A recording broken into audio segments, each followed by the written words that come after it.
อันนี้ก็ถามมาเยอะในห้องนี้ผมเชื่อเลยนะครับหลายคนเป็นมัคคทายกบางคนเป็นพิธีกรประจำตำบลด้วยซ้ำไปบางคนนะครับเป็นพราหมณ์สู่ขวัญมีรายได้เยอะกว่าเป็นสบต.อีกนะครับถามว่าเป็นผู้สมัครแล้วยังทำได้ไหมเนี่ยแสดงว่าดูคลิปผมมานะเนี่ยได้พะนะถูกต้องนะครับเรายังทำหน้าที่ของเราได้นะ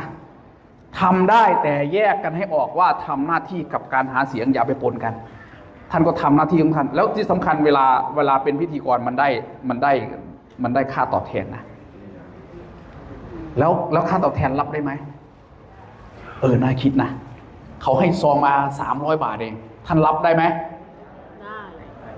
ไม่รับสิมันมีปัญหาต้องรับสิครับต้องรับนั่นคือค่าตอบแทนของเรานะครับรับได้ปกติแต่ถ้าเมื่อไหร่ไม่รับนั่นแหละแสดงว่าท่านมีเจตนาซื้อเสียง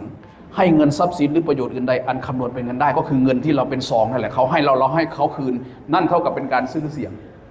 โอเคไหมครับทำได้ปกตินะครับ